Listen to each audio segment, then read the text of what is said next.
The Kunar and Nangarhar corridor, eastern Afghanistan, where the Durand Line cuts through Pashtun tribal lands. In 2023, historians reopened Assyrian deportation tablets, gathering dust in archives. Modern genetic studies followed in 2024, published in regional academic journals. The claim is immediate and dual-layered, practical and prophetic. Scholars are reclassifying ancient exile routes and matching tribal names to Assyrian records. Some believe Ephraim's scattering is being mapped in real time. Ephraim is mixed among the nations, Hosea 7 verse 8 says. Since 722 BC, when Samaria fell, until papers published last year, 2,700 years compressed into satellite imagery, the map zooms, Nineveh's ruins, east through the Zagros Mountains, across the Hindu Kush, into regions where Pashtun tribes preserve customs no empire could fully erase. These documents were always there. The geography never changed, but the interpretation that just shifted, and it is happening right now. You're looking at clay tablets in the British Museum, catalog numbers and deportation lists from 722 BC. In 2023, multiple historians began reassessing these records, not because new tablets surfaced, but because new questions emerged. The fall of Samaria is documented history. 2 Kings chapter 17 records it. Clinically, Assyria swept through, emptied the northern kingdom, and scattered populations east. But here is what is different now. Scholars are tracing where those populations actually went, not just that they scattered, but the specific routes, the destination provinces, the tribal integration zones. Hosea chapter 8 verse 8 says, Israel is swallowed up. Now they are among the nations like a vessel in which is no pleasure. The language is passive, absorbed, disappeared. One tablet lists a tribal name. It does not match Assyria's usual western or southern resettlement zones. It points east and then north. That is not where empires typically sent exiles. That is not where historians have been looking, until now.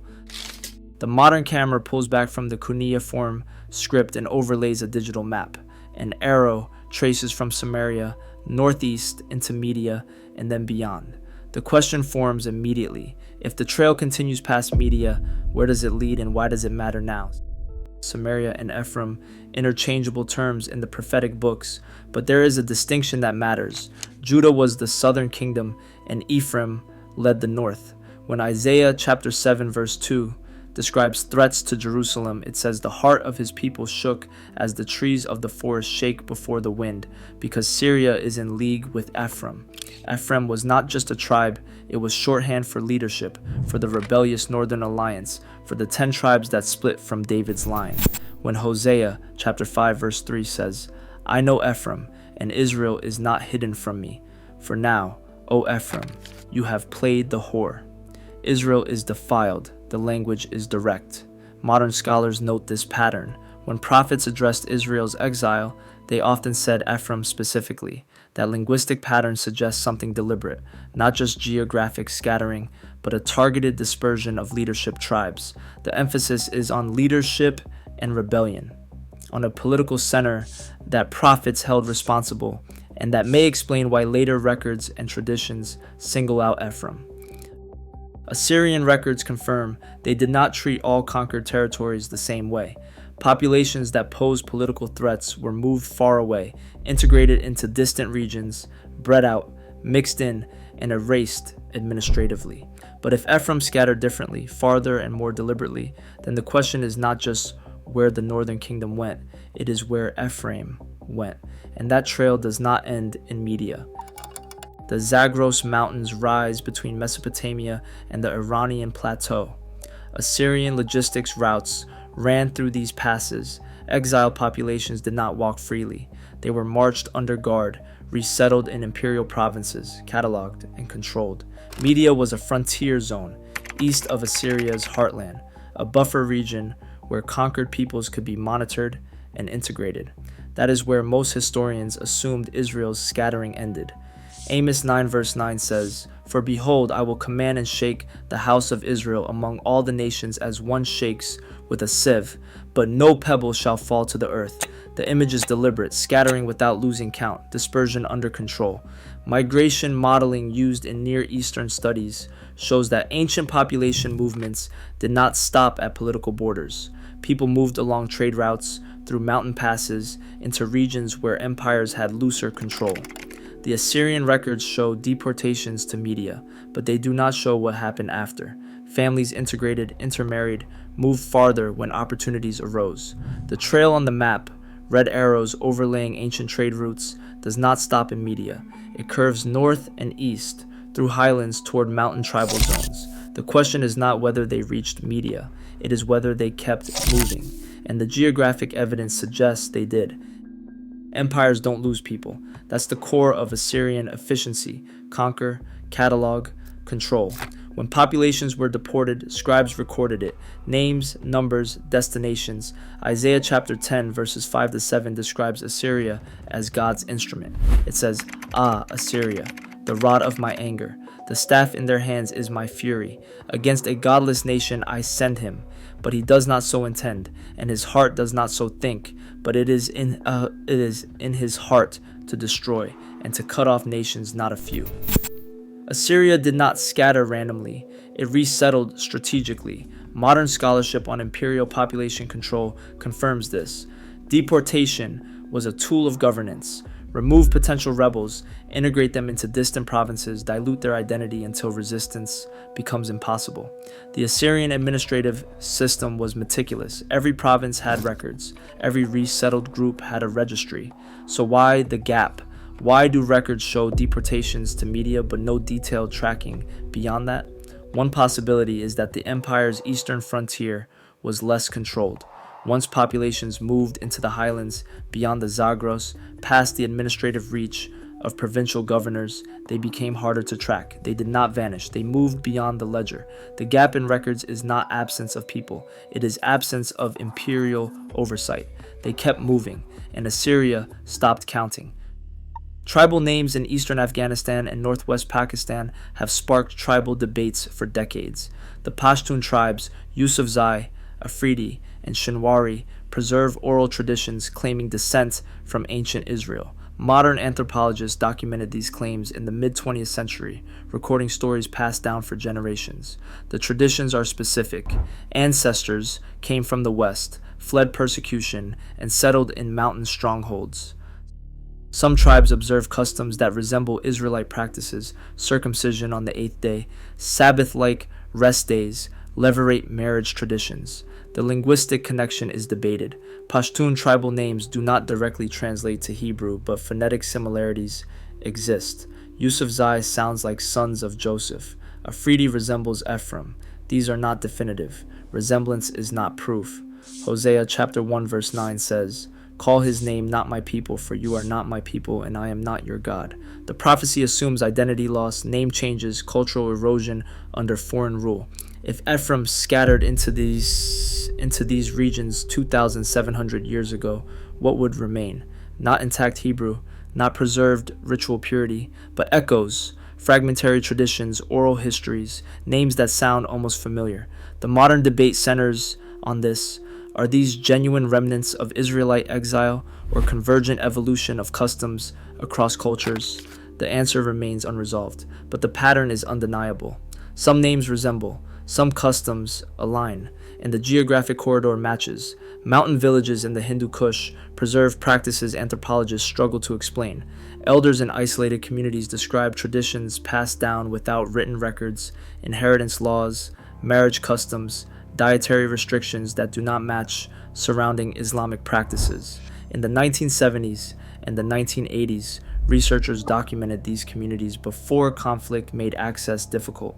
One elder interviewed in 1981 said he remembered his grandfather teaching that they came from the West, that they were once a nation, and that they had forgotten their name but kept their ways. The specifics are fragmentary: seventh-day rest patterns, avoidance of certain foods, circumcision rituals distinct from Islamic practice. These are not uniform.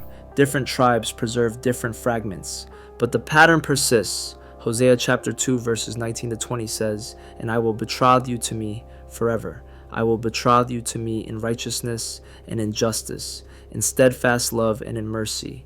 I will betroth you to me in faithfulness, and you shall know the Lord." The language suggests preservation through relationship, not through institutional memory. Survival without institutional framework, without temple, without priesthood, without centralized teaching means customs drift and meanings blur, but core practices persist because they are embedded in community life. That is what anthropologists found, not intact Judaism, but recognizable fragments, customs that survive precisely because they were not dependent on literacy or centralized authority. The question haunts researchers: is survival without memory possible? The evidence from these mountain communities suggests yes. Identity erodes, names change, but practices embedded in daily life can outlast empires. Practices that persist do so because they are lived, taught at home, and reinforced by community obligations. Hosea 7:8 says it plainly. Ephraim mixes himself with the peoples. Ephraim is a cake not turned. The image is deliberate, half-baked, incomplete, mixed but not fully integrated. For modern interpreters, this describes diaspora identity. Communities preserve fragments of origin while adopting surrounding culture. The Pashtun tribal regions fit this description precisely. Not isolated, not pure, mixed. These areas have always been crossroads, trade routes connecting Central Asia to the subcontinent, Persian influence mixing with Turkic and Mongol waves, Islamic culture layered over older traditions. Genetic studies from the 2010s show exactly this. Mixed ancestry, multiple migration waves, no single pure lineage. But the prophecy assumes mixing. It describes Ephraim not as preserved in isolation, but as scattered among the nations, maintaining enough identity to be recognizable while losing enough to be unrecognized.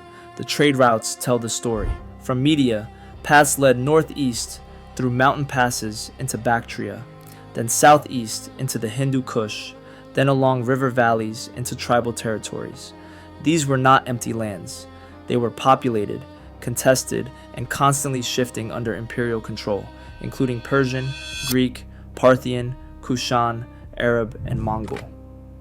Any population entering these regions would intermarry, adopt local languages, and integrate survival strategies. Intermarry and adapt. The prophecy assumes exactly this. Ephraim forgets himself. That is not failure of prophecy.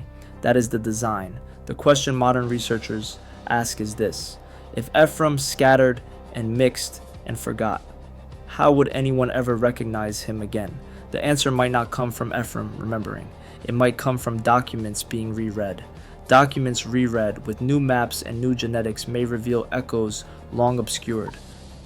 The retranslation debates began quietly in academic journals in 2023 and 2024.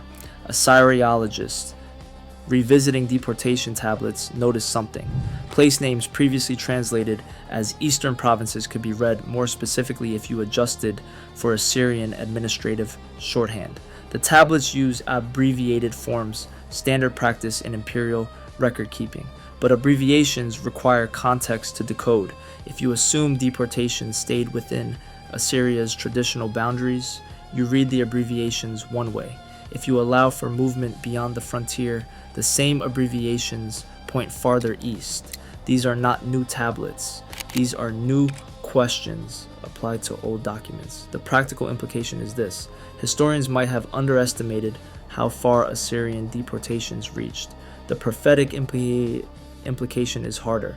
What if the geographic trail was documented all along, but scholars were not looking for it because they assumed it ended in Media? Jeremiah 31 verse 20 says, "Is Ephraim my dear son? Is he my darling child? For as often as I speak against him, I do remember him still. Therefore my heart yearns for him. I will surely have mercy on him, declares the Lord." The language is recognition, despite distance, memory despite separation. The documents have not changed. The clay tablets have been in museum archives for over a century, but the reading changed. Recognition does not start with return. It starts with memory, someone looking at old records and seeing a pattern that was always there. The 2023 to 2024 academic papers are not definitive. They are proposals, interpretations, and contested by other scholars. But they have reopened the question: where did Ephraim actually go? and the answer might have been written in cuneiform all along. DNA studies entered the conversation in the 2010s. Researchers sampled populations in Afghanistan and Pakistan, compared genetic markers to Levantine populations, and looked for evidence of ancient Israelite ancestry. The results were inconclusive. Some markers suggested Middle Eastern origin. Others showed Central Asian and South Asian admixture. No study has definitively proven or disproven Israelite descent for Pashtun tribes. The science is complicated.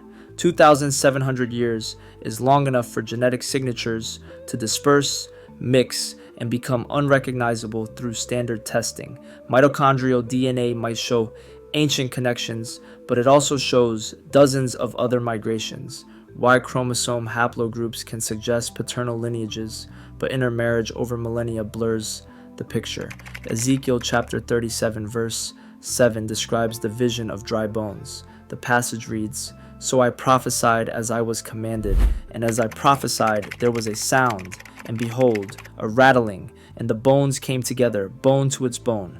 Recognition is not immediate, it is progressive, piece by piece, connection by connection. Modern genetic science can identify population movements, but it cannot definitively prove identity when that identity has been scattered and mixed for nearly 3 millennia.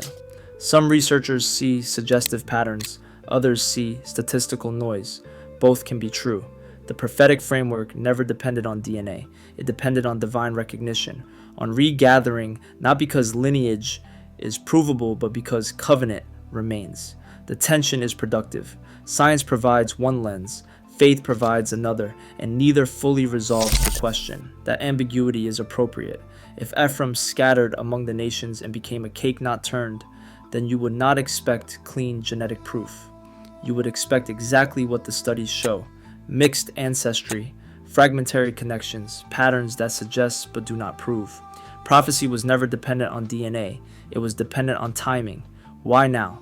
Why are these debates happening in 2023 and 2024, not decades earlier?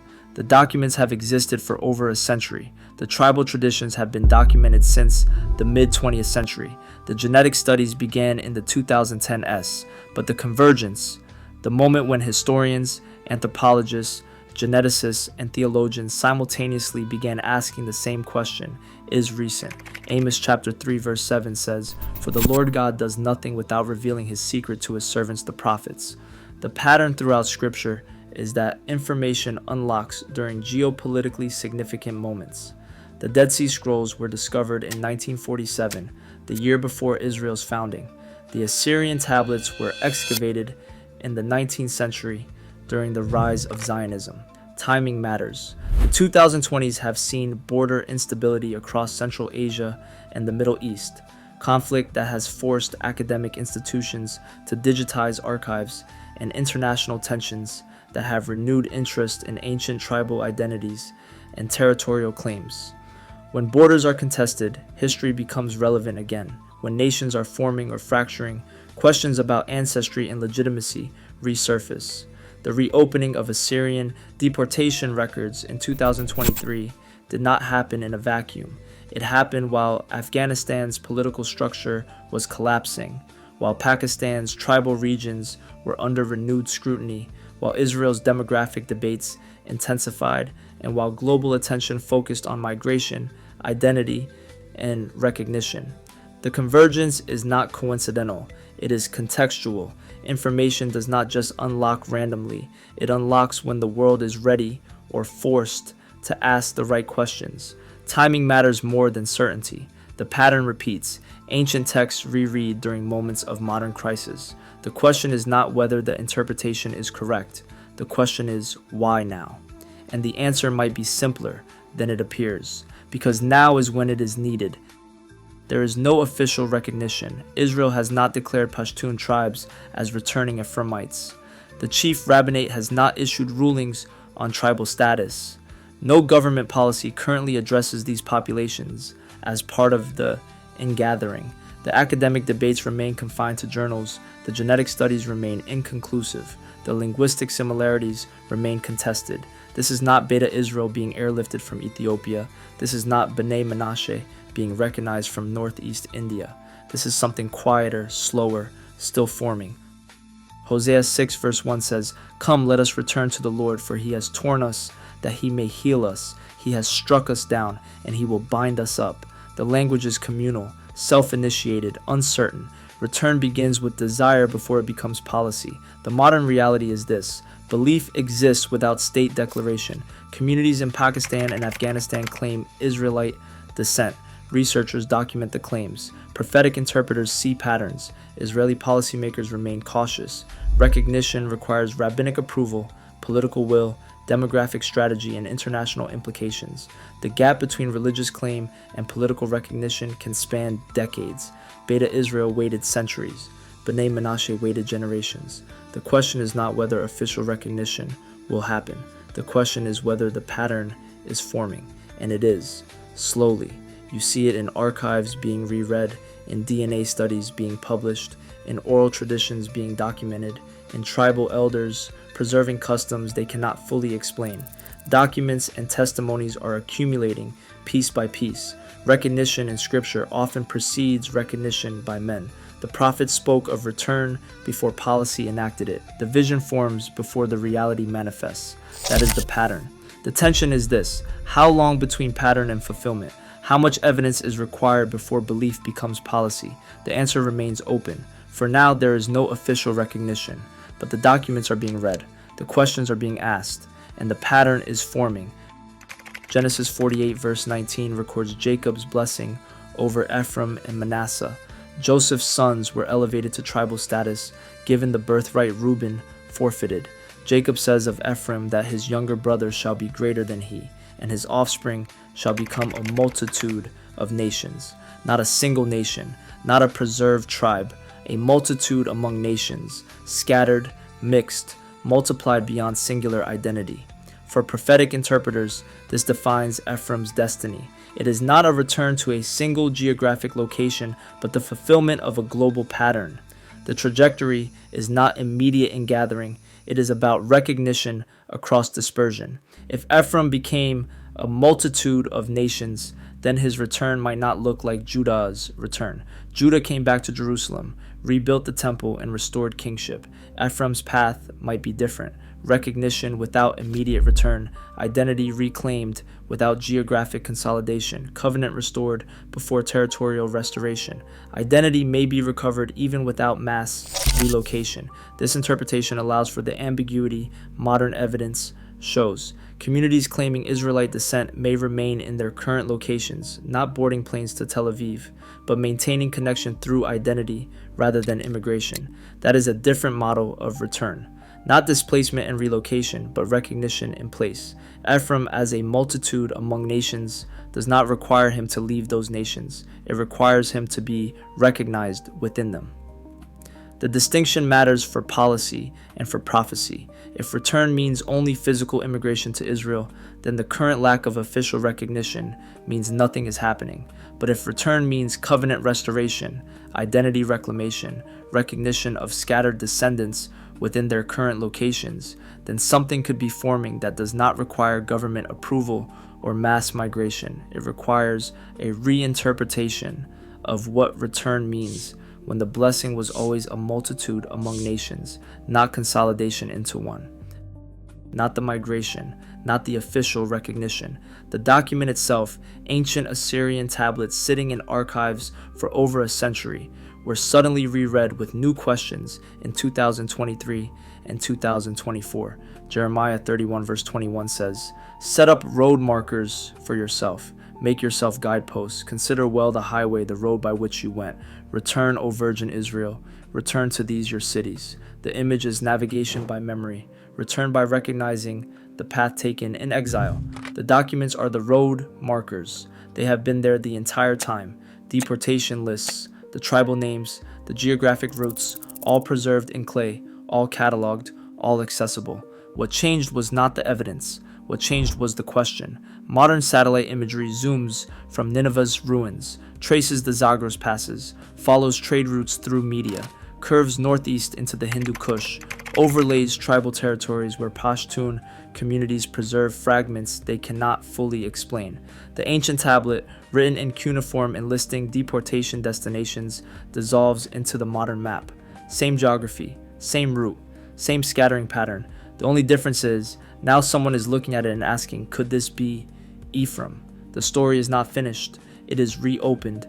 The puzzle is not complete, but one piece just moved. That is all prophecy requires. Not certainty, but direction. Not proof, but pattern. Not conclusion, but convergence. The planes are not landing yet. The settlements are not expanding yet. Official recognition has not happened yet. But the documents are being reread. The questions are being asked. The pattern is forming. And for those watching, the next move is visible. North. Always north. From Nineveh through the mountains into tribal lands where customs survived and names echo and prophecy names the exact corridor. Watch the map. The piece just moved, and this is where it is heading.